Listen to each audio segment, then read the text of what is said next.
네, 바로 첫 번째 수업 시작할게요. 읽으신데 뭐 바로 이렇게 들어가는 건 좀 그렇고, 여러분들이 일반적으로 과학 시간에 배웠던 무언가를 좀 회상을 하면서 한번 조금 기억을 되짚어 보도록 합시다. 이런 거 많이 배웠었죠. 이런 식으로 바닥에 상자 하나가 있는데 얘를 당기면 어떻게 될까? 이런 문제들 많이 봤었죠. 뭐 여기서 F로 당기고 질량이 M이고 이런 식으로. 이 문제가 뭐 어디서 왔을까 이것보다는 왜 이거를 좀 처음부터 풀고 있었을까 우리는. 과연 실생활에서 어떤 부분이 이런 데서 쓰일까 이런 생각을 좀 한 번쯤은 해본 적이 있어요? 없어요. 이러면 조금 더 난이도라기보다는 조금 더 실생활에서 사용한다고 하면 과연 이 힘과 움직임에 대한 이런 관계가 왜 우리가 배울까 생각을 해보면, 예를 들어서 판이 이렇게 두 개가 있는데 얘를 고정해 주고 싶어서 나사로 박았습니다. 이렇게 볼트로 박았어요. 이쪽도 볼트로 박아서 이런 형식으로 됐는데, 갑자기 이게 판이 힘을 받아요. 어느 쪽으로? 양쪽으로 힘을 받을 때 과연 이 볼트가 얼마까지 버틸 수 있을까? 이런 것들을 계산하기 위해서 실생활에 쓸 거 아니에요. 여러분들이 볼트 하나를 박았는데 힘이 얼마큼 들어가겠다. 프로젝트 하면서 이런 거 많이 느꼈을 수도 있고요. 아니면 뭐 가구를 나중에 조립할 수도 있고, 아니면 뭐 로봇 같은 거를 만들 때 실생활에서 많이 쓰일 것 같은데, 그럴 때 원래는 우리는 설명서대로 합니다. 설명서. 왜 근데 그 설명서에 나사를 하나 박으시오, 두 개 박으시오가 있었을까? 그 이유가 얘네들이 부러지지 않도록, 부러짐 방지를 하기 위해서 두 개를 박든 세 개를 박든 했을 거 아니에요. 맞죠? 근데 그걸 어떻게 계산했을까?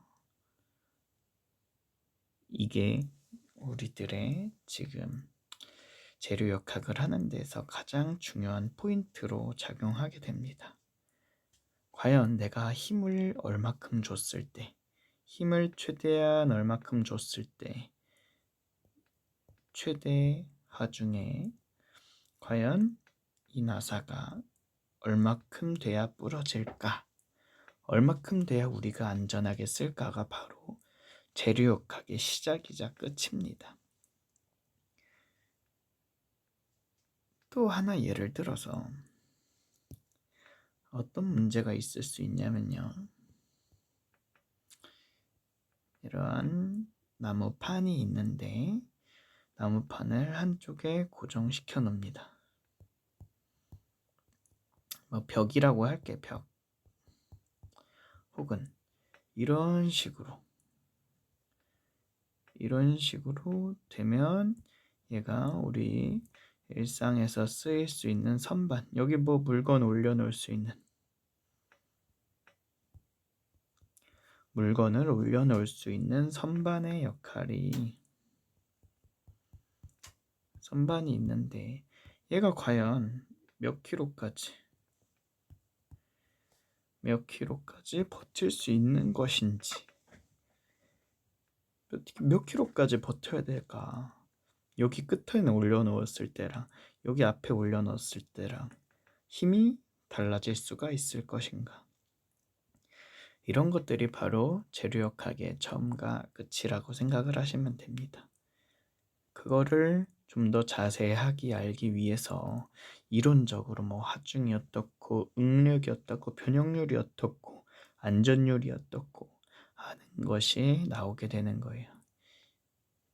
이게 처음부터 궁금하지 않으면 재료역학이라는 과목 자체 그리고 그런 것이 좀 아무것도 무의미해지겠죠. 그 나온 원인이 이런 거고요. 사람들은 예상을 하는 걸 좋아해요.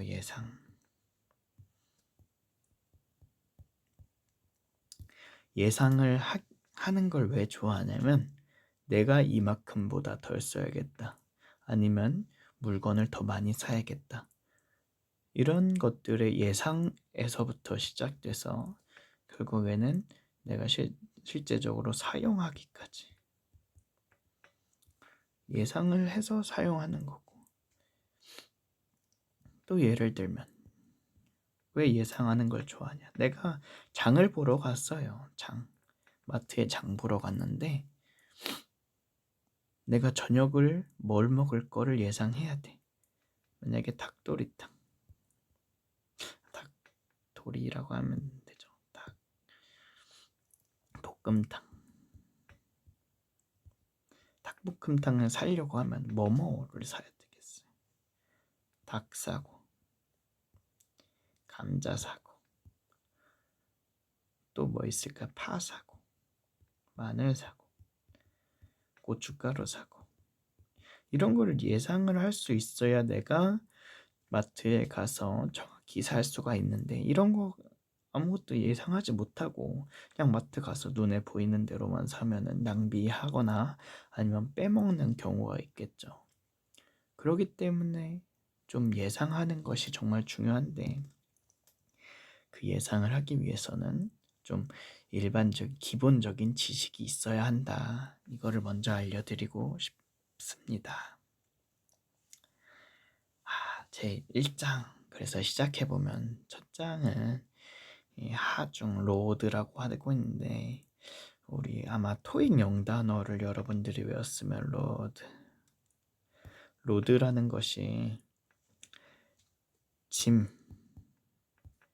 혹은 싣다 이런 표현으로 명사 혹은 동사가 될 수 있는데 여기서 또 하나가 요 하중이라는 것이 됩니다. 짐을 우리가 그냥 네모로 그릴 수도 있죠. 이렇게 네모 이런 식으로 정육면체로 짐을 그릴 수 있는데 요것이 누르는 힘 바로 요거 이 짐이 누르는 힘을 바로 하중이라고 봅니다. 하중.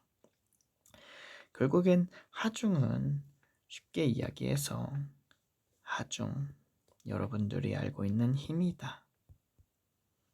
힘이다라고 생각을 하시면 됩니다.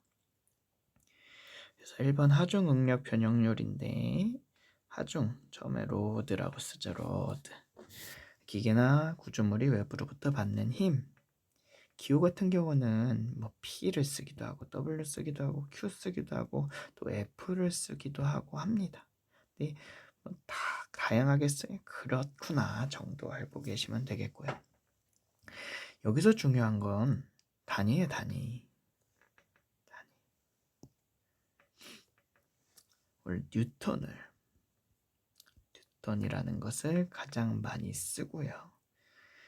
그 다음에 얘랑 이제 단위 의미가 같은 걸 정확하게 조금 다르지만 뭐 1뉴턴 자체가 이것이 되는 것이 아닌데 킬로그램 포스라는 것도 같은 하중의 단위로 쓰입니다. 그래서 일단 여기까지만 해서 이제 하중이라는 것은 힘이다. 이렇게 알아두시면 되겠습니다. 그래서 정하중이라는 것이 있고 동하중이라는 것이 있는데 스태틱 스태틱이라는 것이 바로 뭐 정적인 뭔가 정지한 이런 것이라고 생각하시면 됩니다. 그래서 이제 물체에 작용하는 힘의 크기와 방향이 변하지 않는 힘, 이 정하중이고요. 동하중은 말 그대로 요거랑 반대. 하중의 크기와 방향이 반대로 변하는 것을 이제 동하중이라고 볼 수 있습니다. 정하중은 우리가 가장 많이 알고 있는 것이 예를 들어서 이렇게 봉이 하나 있는데 양쪽으로 잡아당기는 하중을 뭐라고 부를까요?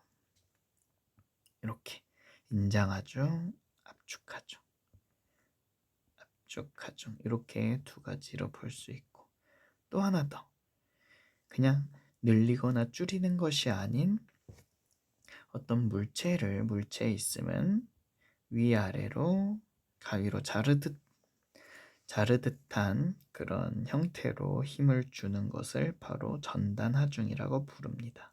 전단하중. 이런 식으로 쓰게 됩니다.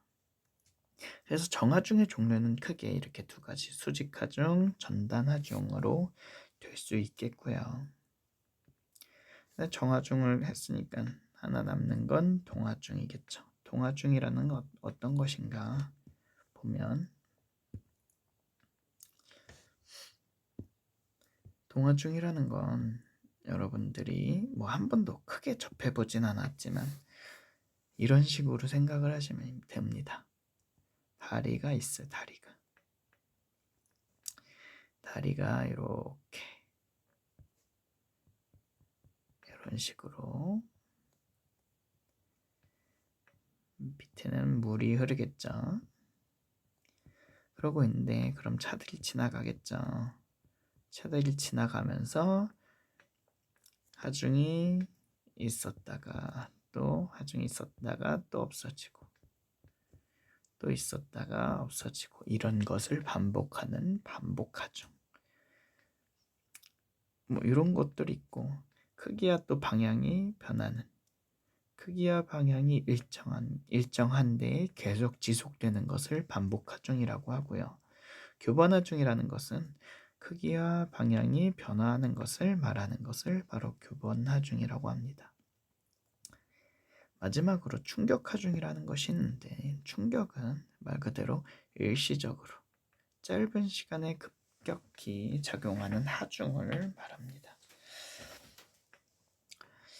충격이랑 충격이 아닌 것을 조금 생각을 해보면 여러분들 이제 과학 시간에 이런 것들도 있었을 수 있어요. 두 가지 이렇게 있는데 하나는 벽이고 하나는 보자기입니다. 보자기. 여기서 양쪽에 계란을 던졌을 때 벽에 계란을 던지면 어떻게 될까? 바로 깨지겠죠. 얘는 보자기에 던져서 바로 살아있을 거예요. 이렇게 짧은 시간에 힘이 들어가서 깨지는 것을 바로 충격이라고 부르고요. 얘는 시간이 길죠. 충격은 아니고 그냥 어느 정도 힘이 가해졌다 정도로 생각을 하시면 됩니다. 이제 일단 요런 거는 충격이 가해졌다 정도로 알아두시면 되겠습니다. 그래서 하중에는 정하중과 동하중이 있다. 이렇게 아시면 되겠습니다. 이제 응력부터는 다음번에 또 하겠습니다.